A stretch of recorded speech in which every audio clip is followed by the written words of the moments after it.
minutos de la tarde. Ya tenemos aquí a nuestro invitado. De una vez le vamos a dar la bienvenida. Carlos Grajales, bienvenido aquí a este programa Facetas, a los micrófonos de la U90.4 FM Estéreo. Ya habíamos estado con usted, pero en otro escenario, en Iconoso, Tolima. ¿Cómo está? Bueno, primero que todo, muchísimas gracias por la invitación. Saludar a toda la audiencia. Y sí, ya hace un tiempo nos habíamos visto en Iconoso. 2017. Recién llegamos nosotros del Yari a la zona veredal. Con muchas expectativas en su momento, ¿no? Sí, claro. Pues con algo incierto, ¿no? Sí.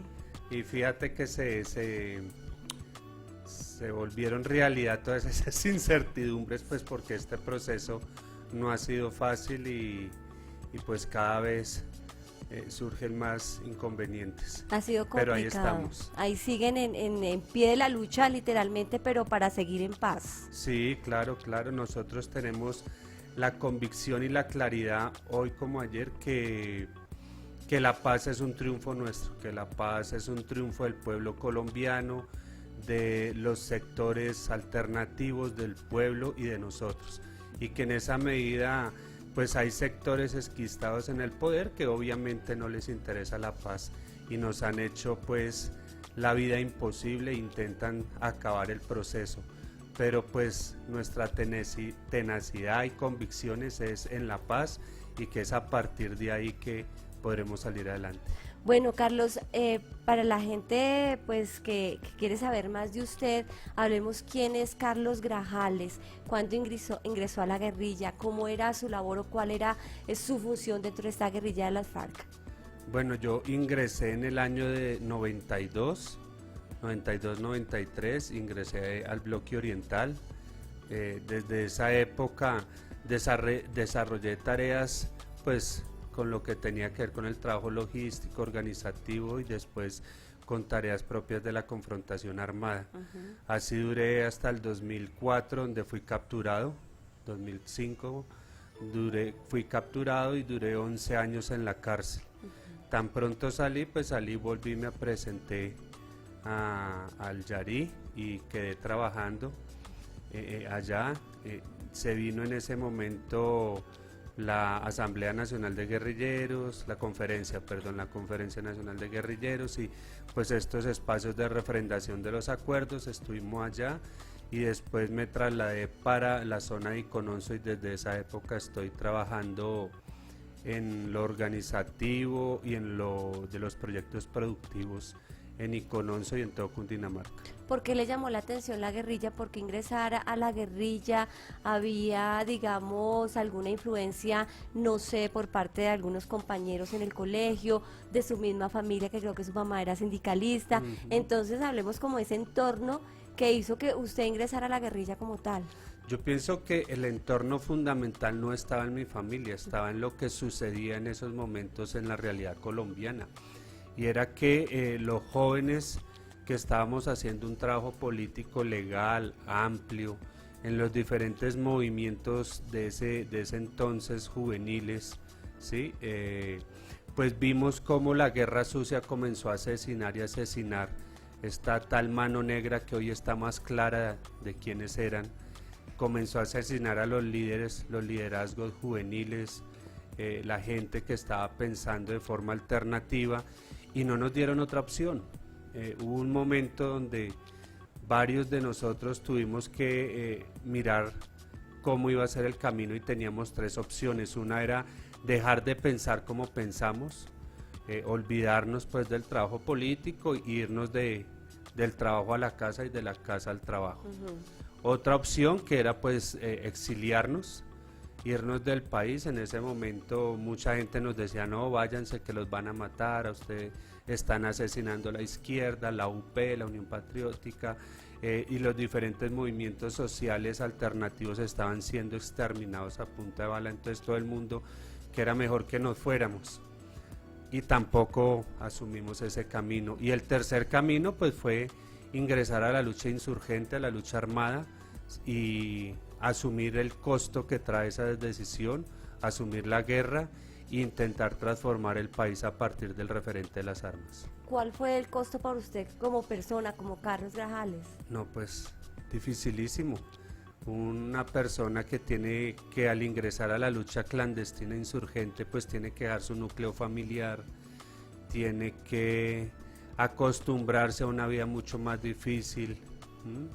Con muchas privaciones, con una cantidad de esfuerzos que pues que nos vimos abocados los que en ese momento decidimos ingresar a la lucha armada, que no fuimos pocos. Yo me acuerdo que en ese momento conmigo tomaron la decisión casi 40 personas, 40 muchachos más, que nos fuimos a la insurgencia armada en ese momento. Eso fue lo más duro, el costo pues de dejar la familia al lado, sus familiares, sus padres, ¿qué le decían? Pues ese es un momento tan difícil que uno briega a evitar el debate y todo eso, y lo que hace es irse. Irse, sí, pero les contó o usted No, se fue nunca. y ya, y no supieron No, más de yo me usted? fui, mi familia sabía que yo tenía una vida militante, un trabajo político legal, y un día comencé a tomar distancia, hasta que pues no volví a aparecer, y aparecía una o dos veces al año, o no aparecía en un año entero, y pues cuando podía los llamaba. Sí, pero usted de Bogotá, ¿cierto, Carlos? Sí, yo soy de Bogotá. Estudió acá en Bogotá, Sí, estuve pero acá. también su trabajo en la guerrilla fue acá en la ciudad. Durante muchos años estuve aquí en Sí. Bogotá. ¿Cuál era su labor, su función principal? No, nosotros hicimos muchos trabajos de logística y cosas pues atenientes a la guerra, ¿no? Sí. En el trabajo de consecución de material bélico y otras cosas. Y asumir pues todos los retos y todas las funciones o las labores que pues les mandaba el comandante, que en este caso era el Mono Jojoy. Sí, claro. Que era lo más duro cuando usted le decía, mira, tiene que hacer esto, o incurrir al secuestro, o hacer X cosa. No, yo pienso que lo más duro fue tomar la decisión, Sí. porque pues obviamente eso traía unos costos porque pues es la confrontación y la guerra. Y eso no es un juego, yo creo que no hay ningún ser humano en este mundo que le guste la guerra. O sea, es una decisión que trasciende la vida, que le cambia cualquier tipo de referente que uno tenga y que tiene que comenzar a construir y a mirar cómo es ese desarrollo de la guerra. Sí, eso implicaba 1000 tareas, el ejercicio mismo de llegar a un campamento y levantarse a las 3 de la mañana, a prestar guardia, no dormir casi, marchar 5, 10, 15 horas seguidas diarias. Esos son retos personales muy duros, ¿sí? Y lo más duro para mí en toda esa época de la confrontación fue los heridos nuestros, los muertos, la gente que en el ejercicio de la confrontación el enemigo los desapareció, ¿sí? Nunca hemos sabido dónde están ellos. Las compañeras que muchas veces nos tocó cargar heridas o esas cosas, eso fue lo más duro. Eso es duro. ¿Qué momento, digamos, o cuál fue el momento que pasó en la cárcel? Porque usted fue capturado acá en Bogotá. Yo ¿Duró fui cuántos capturado años en la cárcel? 11 años. 11 años en la cárcel, toda en una la vida. cárcel. ¿Ya tenía familia o todavía no? ¿Esposa, No, hija? mi compañera sí, tuve Sí. mi compañera, todavía es mi compañera. Pues fue muy difícil, ¿sí? Pero pues yo considero que los que estamos claros, los que uno entra a la cárcel y ve que es otra trinchera de lucha, ¿sí? La cárcel es otra posibilidad de seguir peleando contra las injusticias de este país, y en las cárceles sí que se ven injusticias. O sea, las cárceles, muy a lo contradictorio que han dicho y que dice la teoría, las cárceles son universidades del crimen.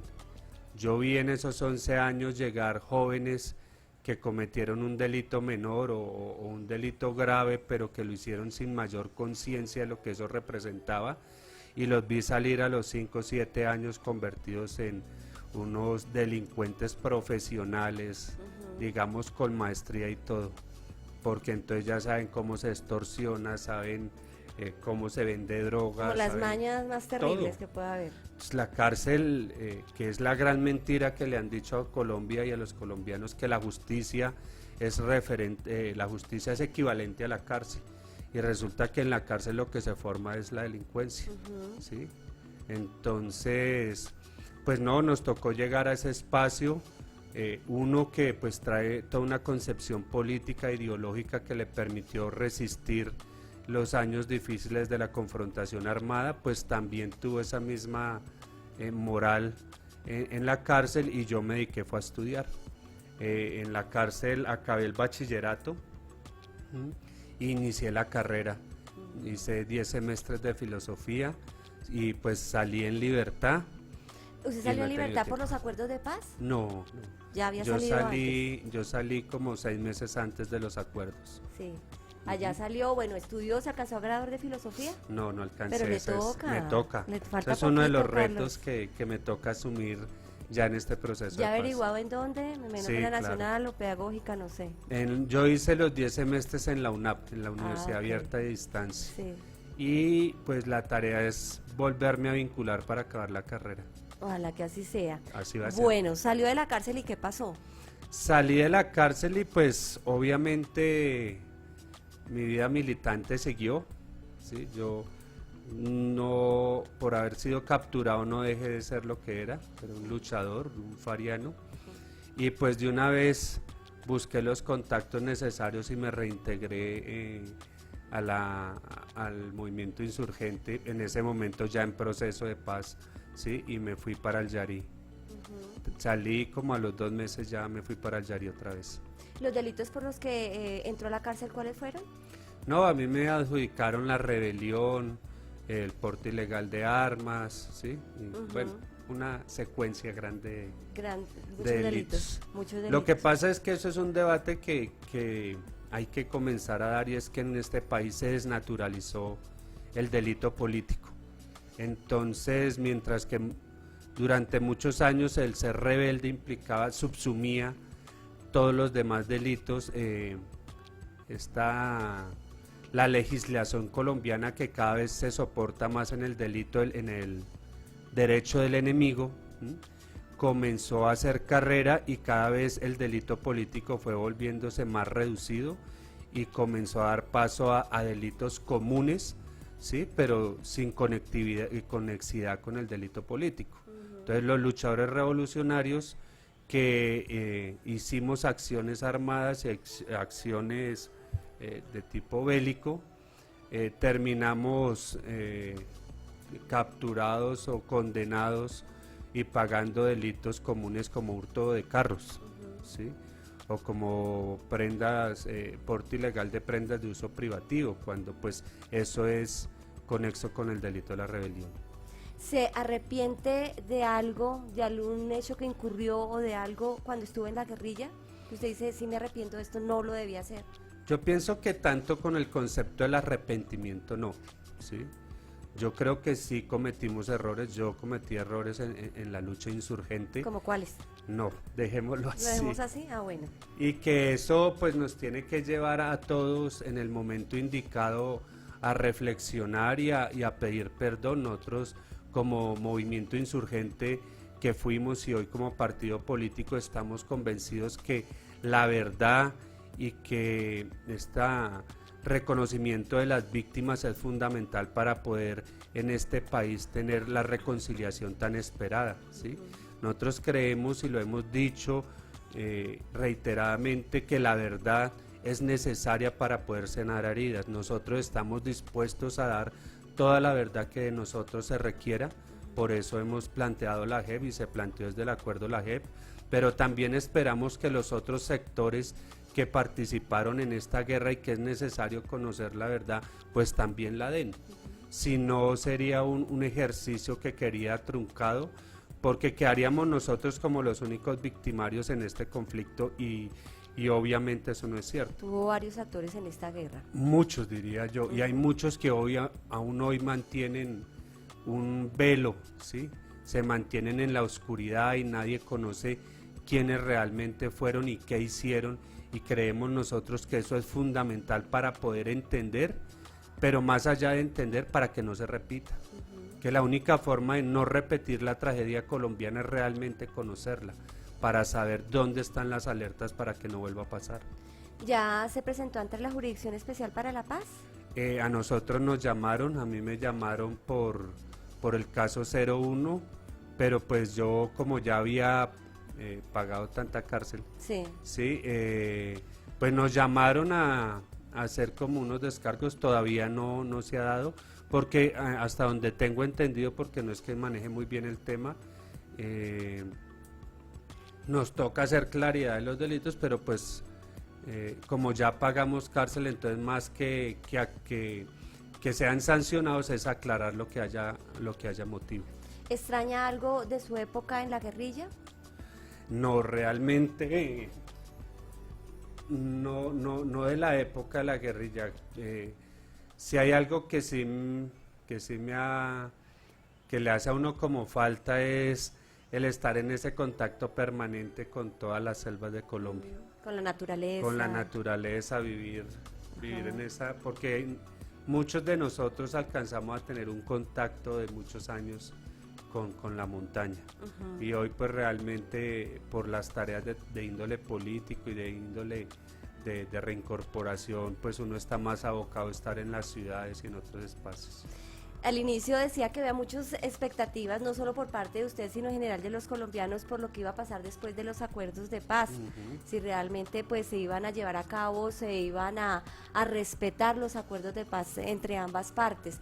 Y si habían esas expectativas, y yo creo que no se han llenado totalmente en cuanto al respeto a los acuerdos de paz por parte de ustedes, del Estado. ¿Cómo ha visto pues esa acción o ese actuar del Estado frente a los acuerdos de paz y al tratamiento que se le da a ustedes como excombatientes? Bueno, primero hay que decir una cosa que me parece es fundamental, y es que nosotros a todo lo que nos hemos comprometido lo hemos cumplido, ¿sí? No hay un solo parágrafo del acuerdo que atañe a nosotros y que no hayamos cumplido. El que unos compañeros o compañeras que estuvieron en este proceso hayan tomado la determinación de regresar a la lucha insurgente, pues eso es decisión de ellos y no puede comprometer la conciencia de la gran mayoría de los que firmamos este acuerdo y estuvimos de acuerdo. En esa medida estamos y seguimos absolutamente convencidos que este es el camino y que es por acá. Nosotros le hemos cumplido más que al gobierno colombiano, porque nosotros siempre hemos pensado que este acuerdo de paz fundamentalmente no fue con el Estado colombiano, sino fue con el pueblo colombiano. Y a eso nos comprometimos y hemos cumplido a cabalidad. ¿Qué percepción o qué más allá de la percepción que vemos del Estado y más que del Estado del gobierno colombiano que hoy está en cabeza de este señor Duque? Es que es consuetudinario, que es reiterativo el incumplimiento a todo el acuerdo, a todo lo acordado. Los estudiosos más avesados hablan del 20-21% del acuerdo de lo que se acordó, que se ha cumplido. O sea, realmente el acuerdo sigue aún en pañales en su implementación. No solo en la implementación de lo que atañe a nosotros como excombatientes, todo el proceso de reincorporación, sino en su generalidad. O sea, la reforma rural integral no anda, ¿sí? El fondo de tierras, que era casi que la columna vertebral de este punto, no existe. El gobierno no la ha querido implementar. Y así sucesivamente, la reforma política la hundieron en el Congreso. Sí, los sectores de poder no les convenía esta reforma y la hundieron. Y así, si tú vas mirando, todo te va demostrando pues que no se ha cumplido. La gran mayoría de este acuerdo no se ha cumplido, ¿sí? Y pues para no decirlo, bueno, mejor para decirlo, ya en todo lo que es la reincorporación, pues el gobierno es un desastre. O sea, uno escucha las estadísticas que salen los voceros del gobierno a plantear y dice uno, pues están locos, están diciéndole mentiras al país. Salen a decir, no, estamos apoyando y haciendo muchos más proyectos que el gobierno anterior. Lo que pasa es que no le dicen a nadie que aprobar un proyecto no implica el desembolso, ¿sí? Entonces a ti te pueden, como pasa, y como si ustedes lo investigan se van a dar cuenta, proyectos que están aprobados hace un año y no les han desembolsado. Y no ha habido plática, Exacto. no les han dado. O sea, la realidad es criterio de verdad. y lo que demuestra la realidad concreta en los espacios territoriales como Icononso es que de 6 proyectos que se han propuesto, que hemos formulado, que se han pasado a CNR, solo uno está en funcionamiento. O sea, de 310 personas que podemos estar en el ETCR, solo 25 tienen un proyecto aprobado. ¿Ese presupuesto para ese proyecto estaba ahí o es porque el gobierno nos dice no queremos dar la plata para eso o esa plata de dónde sale? Esa plata sale del Fondo de Paz, ¿cómo es que se llama? Colombia en Paz. ¿Sí? Son fondos de cooperación internacional que llegan a apalancar pues estos proyectos productivos. O sea que la plata sí la hay. ¿Cuál es el problema real? Yo pienso que, y la demostración es que la plata sí la hay. De hecho, el gobierno Santos a través del COMPEX 39-38 la dejó como definida. Sí. ¿Qué es lo que pasa? Pues que no hay voluntad política. ¿Sí? Los proyectos son devueltos por una firma, son devueltos porque falta un papel, ¿sí? Los formuladores del gobierno pues hacen las cosas como inconsultas, entonces se hace un trabajo que a los 2, 3, 4 meses terminan devolviéndolo. La mayoría de la gente se cansa pues porque hace un esfuerzo financiero en la necesidad de conseguir los diferentes documentos que necesitan los proyectos y llega en el momento de evaluación y no, que falta una firma. Entonces un trabajo de 5, 6, 7 meses, devolverlo porque falta el concepto de tal persona. O sea, no se han hecho el trabajo sistemático, bien hecho, ¿sí? Que eso es una tarea que debe hacer el gobierno y los proyectos se devuelven por pequeñas cosas.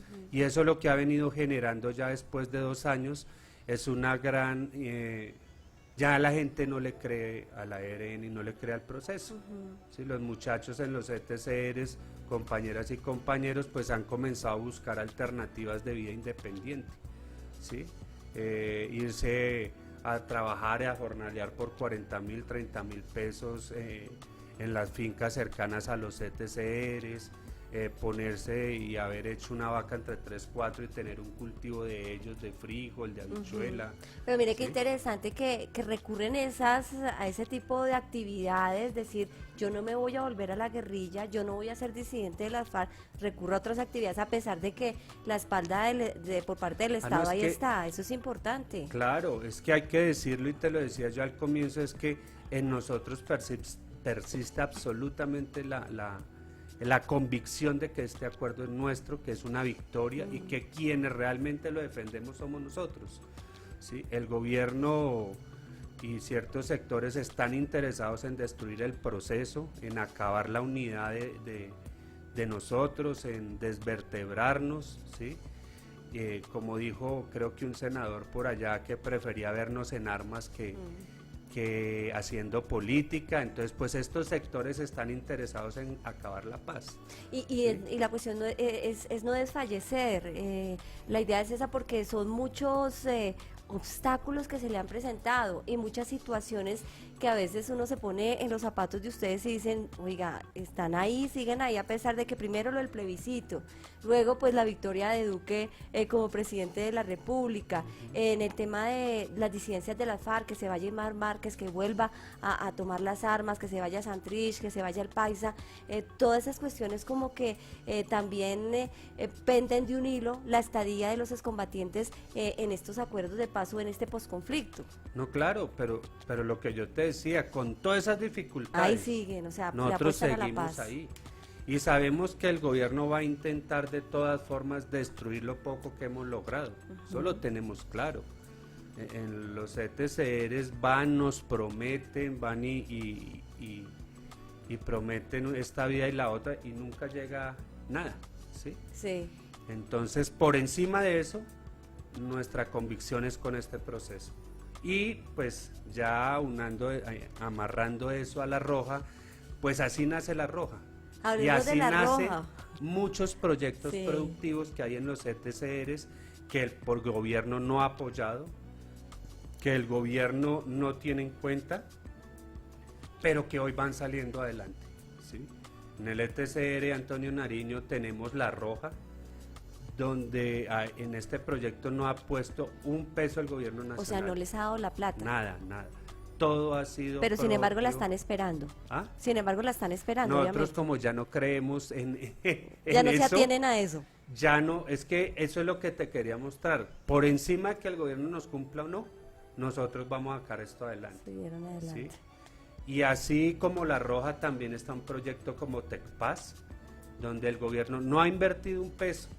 Sin embargo, ya tenemos máquinas de coser, sin embargo, ya tenemos un mercadeo, estamos haciendo el esfuerzo, casi que con las uñas por sacar esos proyectos adelante, ¿sí? Y eso es porque somos nosotros los que debemos cuidar la paz, entonces somos nosotros mismos los que nos hemos esforzado en que esto resulte. Y por eso las iniciativas propias, y por eso preferimos apelar a la solidaridad y al trabajo con las comunidades, que seguir esperando unos recursos que ojalá lleguen, ojalá el gobierno en algún momento piense que se jugó la palabra, que debe cumplir y lo haga, pero no vamos a esperar. Sí, hablemos justamente de ese proyecto, ese emprendimiento tan interesante, porque hay que hablar en todas partes. Por ahí leí que hasta los bares acá en Bogotá están pidiendo la cerveza La Roja. ¿Hace cuándo empezó? ¿De quién fue la idea? Porque tengo entendido que esto prácticamente fue la unión de usted con un amigo de infancia.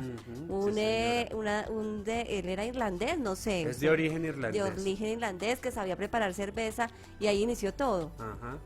Pues bueno, realmente ¿dónde nace La Roja? Nace en la necesidad de buscar una alternativa financiera, ya que los proyectos que el gobierno intenta bloquea, no han funcionado, ¿sí? Entonces, ya que estos proyectos no han podido arrancar, nos vimos en la obligación y en la necesidad de buscar una alternativa. O sea, si el gobierno no nos cumple, no nos podemos quedar de brazos cruzados, esperando a ver si algún momento nos cumplen, sino que tenemos que tener iniciativa y hay que comenzar a buscar una sostenibilidad financiera. En esa medida comenzamos buscando primero comercializar productos del campo y traerlos a Bogotá, como en aras de consolidar unos mercados campesinos. Eso nos fue re mal, porque entendimos entonces que en Bogotá existe una mafia muy fuerte de los alimentos. Sí. Entonces, Abastos, tú vas y llevas un camión con zanahoria, y entonces vas y lo negocias antes. Vea, voy a traer un camión. Ah, sí, se lo compro al precio del día. Ah, listo. Y llegas esa mañana a las 2, 3 de la mañana con el camión de zanahoria y te dicen, se lo compro al 50% si no devuelvas. Ay, Dios. ¿Y usted qué hace en ese momento a las 2 de la mañana lléveselo, con un camión lleno de zanahorias? No, pues lléveselo. Sí, claro, a ese precio. Lo vendo así. Y por eso entiende uno por qué hay una mafia ahí. Bueno, perdimos y quedamos buscando otra alternativa. El correspondiente balance, qué pasó, y pues bueno, sigamos a ver. Y en ese buscar un negocio rentable, una alternativa financiera, aparece el compañero amigo de nosotros, que es un amigo de la infancia con el cual estudié en la Escuela Pedagógica Experimental, y ahí entonces él comenzó a decirme, mano, yo sé hacer cerveza. En un primer momento como un escepticismo, no, pero cerveza, eso debe ser difícil, además porque el imaginario es que es una vaina difícil, ¿sí? Y también la competencia, porque obviamente cerveza uno la encuentra en toda parte. Competencia, todo, o sea, sí. Era un mundo que no conocíamos, un mundo que uno dice, no, pero eso sí hará, bueno. Y comenzamos, y él nos decía, hermano, vea, así duramos como un mes hasta que dijimos, bueno, miremos cómo viabilizamos eso. Hicimos un primer grupo, pagamos cada uno de a 20,000 pesos, reunimos como 500,000 o 300,000 pesos, con eso le pagamos al profe los honorarios de ir allá a Icononso y le pagamos los primeros fermentadores de plástico, comenzamos a cocinar la cebada en las ollas que traíamos desde el Yarí, ¿sí? En los Indios 40, y comenzamos a aprender qué era la levadura, cómo debía echársela, en qué momento cómo moler el grano, ¿sí? Todas esas cosas que son atenientes a la fabricación de la cerveza. y comenzamos a aprender. Ahí se sacó una primera producción que la repartimos entre amigos y la vendimos y a la gente le gustó. ¿Cuántas botellas salieron? Yo digo que como unas 3, 4 cajas, que son 24 botellas eran 60 litros. Sí. ¿Sí? Entonces salían como unas 5 o 6 cajas, entonces bueno, ¿qué hacemos con eso? Entonces comenzamos a venderla, a la gente le gustó. Traía unos pequeños defectos, entonces no, que eso hay que corregirle así, y así comenzamos. Nosotros comenzamos en octubre del año pasado. Octubre y noviembre estuvimos aprendiendo, trayendo ya 3, 4 cajas. ¿Y dónde la hacían? Ahí en en los el espacios. ETCR. Ajá. Aún hoy la hacemos ahí. Ahí en las cocinas que tienen ahí y Ajá. demás. Ya tenemos una planta, bueno, pero eso es más adelante. Ah, ok. Entonces comenzamos a producir y lo producido pues nos daba para reinvertir. Y entonces tuvo una primer buena acogida y traíamos la botella sin etiqueta, sin nada, sino que se vendía cerveza así. A la gente le gustó, comenzó a apoyarnos. Entonces ya hicimos una primera reunión con los que estábamos trabajando ahí, les dijimos, bueno, esto hay que ponerle un nombre. Porque la gente nos decía, hay que montar un emprendimiento, es toda una legalidad. Entonces, bueno, pongámosle nombre y en un debate entre varios que estuvimos ahí, salió como La Roja. Y dijimos, bueno, la Roja ganó democráticamente. ¿Y por qué La Roja? Y se aprobó. Porque La Roja apela a lo que hemos sido y lo que seguimos siendo. Luchadores, los rojos siempre ha sido como el color de lo alternativo, de la gente que pelea por un mundo mejor y la estrella pues ha sido el símbolo nuestro toda la vida. Entonces dijimos, no, La Roja es un buen símbolo y además tampoco es tan politizado, ¿sí? Es más una construcción desde muchos lados lo rojo. Entonces definimos arrancar por La Roja, se trajo un diseñador, un compañero, y él nos hizo ya el diseño con la estrella, con la espiga, ¿sí? El color, y definimos, sí, hagámosle. Registramos ya la marca y comenzamos todos los trámites jurídicos. Eso nos ha llevado a entender que el Estado colombiano está hecho para no funcionar. Es increíble. O sea, ir a legalizar Tramitología. La tramitología es increíble. Tú llegas con todos los papeles, no, que devuélvase por esto, y llega el otro día y no. Entonces ahora ya se le venció la firma de lo que tenía que venir a sacar, y así terminamos durando 2 meses para poder legalizar La Roja. Pero pudimos, ¿sí? Al final pues nos tocó casi que irnos a vivir allá a la DIAN para que nos la legalizaran, pero sí, se legalizó. Y así ya hemos venido reinvirtiendo los excedentes, bueno, en la economía solidaria, porque eso también hay que dejarlo claro. La apuesta nuestra es la economía solidaria, es una economía alternativa al capitalismo salvaje, y en esa medida es una forma de construcción solidaria, ¿sí? Y así es que está pensada La Roja. Es decir, ¿eso qué quiere decir cuando es construcción solidaria? Nosotros, por ejemplo, no tenemos ganancias. Yo le iba a decir tenemos eso, o sea, ya excedentes. tienen ganancias para cada uno, un No. sueldito mensual, ¿no? Tenemos excedentes, y los excedentes no se reinvierten en uno u otro asociado, sino que se reinvierten en el bienestar de los asociados y de las comunidades a su alrededor, que es la lógica de la economía solidaria, del cooperativismo y de la economía solidaria. ¿Sí? Bueno, ¿cómo ha sido la comercialización acá en Bogotá, por ejemplo? ¿En qué otras ciudades vende la Roja? Pues, ¿qué nos tocó? Bueno, te contaba que octubre y noviembre pues fue ir produciendo. En diciembre del año pasado fabricamos como unas 10 cajas, ya teníamos la posibilidad de fabricar entre 10 y 20 cajas, porque habíamos comprado más fermentadores de plástico. 10 y 20 cajas, pero ¿en qué lapso de tiempo? Como en un mes y un medio, mes, o sea, era muy mensualmente. poco. Sí, era muy poco. Y nos la trajimos para Bogotá. Le dimos como 10 cajas a unos compañeros del partido que la subieron a Facebook y a todas las redes, y ese fue el boom. Nos acostamos con una cerveza desconocida y nos despertamos con todo el mundo llamando al teléfono, oiga, que si ustedes venden La Roja, que mándenme tantas cajas. Y pues eso nos generó un gran esfuerzo porque pues no estábamos preparados para esa demanda.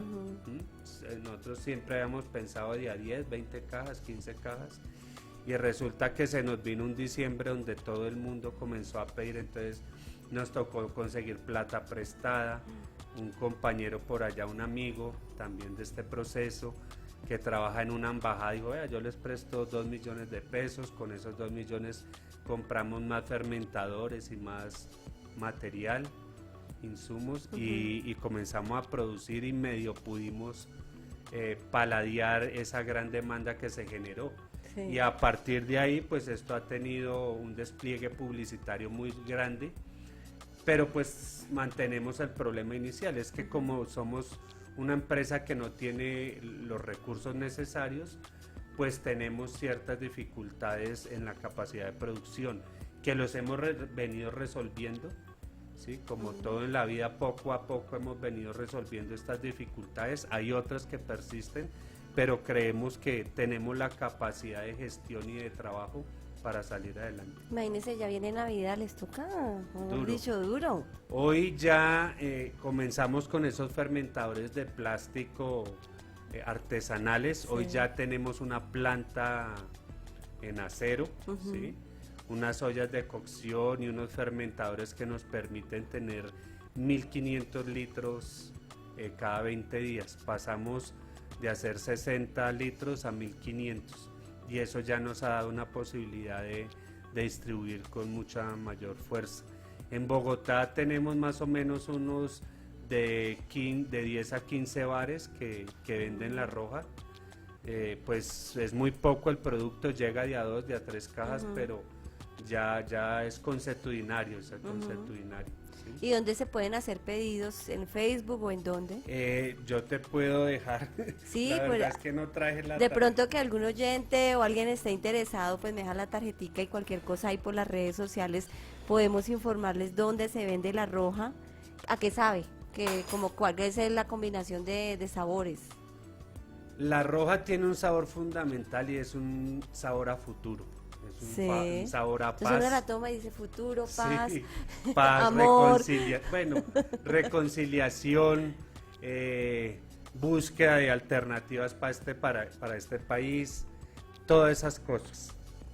Ah, bueno, acá está. Pero es una cerveza American Ale, un poco fuerte, tiene 5.5 grados de alcohol. O sea, ¿fuerte es que es seca? Es seca, tiene un lúpulo fuerte, entonces el amargor es es muy rica. Sí.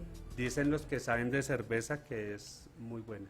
Entonces se puede a la.roja.cerveza@gmail.com, ahí pueden hacer algún pedido quien esté interesado.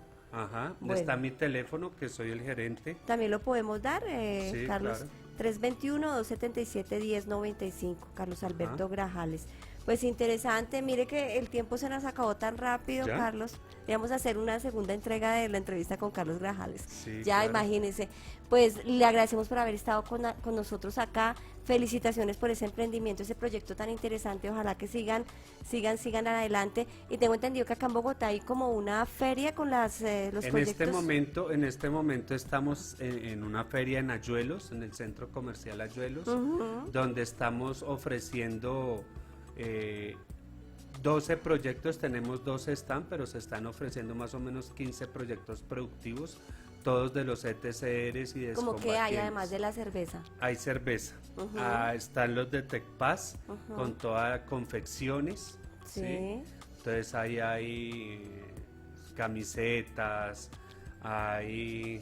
¿Cómo es que se llama? Si no estoy mal, hace poco hicieron como un desfile con ropa que producen allá. Esa misma, la misma empresa. Están los cafés, está el café del Cauca, está el café de Antioquia, de Cundinamarca y del Tolima, ¿sí? Están las botas del Caquetá, están los bolsos de la montaña hechos en Antioquia por los combatientes, está el Sacha Inchi y unas mermeladas especiales, hay miel original, 100% natural. Bueno, ahí están todos los proyectos, está Comunarte, que es una cooperativa de compañeros de aquí de Bogotá que trabajan todo el tema cultural y tienen unas apuestas y unos productos muy bonitos de Navidad y de arte fundamentalmente. Bueno, están hasta el 24 de noviembre allá en el Centro Comercial Ayuelos, acá en Bogotá, para los que quieran asistir a esta Feria de la Reconciliación, para que vean pues todos estos proyectos de emprendimiento tan interesantes, haciendo empresa, estas personas que en su momento fueron guerrilleros de las FARC, pero ahora son reincorporados a la vida civil, y qué bueno que tengan este tipo de incentivos, obviamente, para que sigan pues contribuyéndole a la paz también. Pues Carlos, muchas gracias por haber estado con nosotros. No, gracias a ustedes por permitirnos que se conozca esto, porque uno ve en la generalidad de la gente que no conocen lo que viene pasando en este país frente al proceso. Son las voces que dicen que todo va bien, que si se está cumpliendo, las que le hablan al país, y resulta que esas voces no son tan ciertas, y siempre es bueno que exista la voz de los que estamos en los territorios, dándonos la pelea y haciendo nuestro mejor esfuerzo en aras de poder consolidar esa paz que realmente tanto necesita el país. Así es, pues esperemos que no sigamos colocando esos traspiés a la paz, sigamos contribuyendo. Manifestaciones el 21 de noviembre, este jueves. Ustedes, me imagino, apoyan este paro nacional. Sí, claro, nosotros de hecho estamos como partido en aras de impulsar y salir a protestar en contra de un gobierno que cada vez desdibuja más lo que es este país. Esa reforma tributaria escondida, esos golpe a las pensiones, pero más allá de ese abandono del sector campesino, ese abandono de la gente más humilde de este país, no puede seguir siendo tapado. Tenemos que salir todos a denunciar lo que viene pasando y a que entre todos busquemos alternativas para sacar este país adelante. Y salir en paz también. En paz, sí, claro. En paz. Nada de vandalismo, nada de tirar piedra, de dañar el transporte público. Bueno, la idea es manifestarnos, obviamente indignación, pero tratar de manifestarnos en paz. 2:34 minutos de la tarde, con este buen invitado terminamos Facetas. Nos volveremos a escuchar el próximo lunes de 1:30 a 2:30 de la tarde.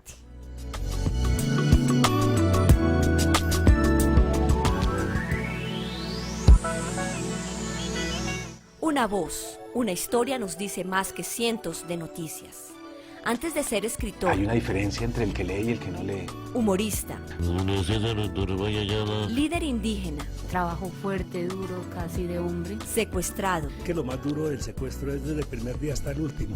músico La fama yo creo que no sirve sino para estorbar. o político, Los colombianos estamos mamados. somos el resultado de nuestras experiencias. Descúbrelas en Facetas. Voces e historias de personajes que podrás escuchar todos los lunes a la 1:30 de la tarde. Por Laúd 90.4 FM Estéreo. La verdadera alternativa de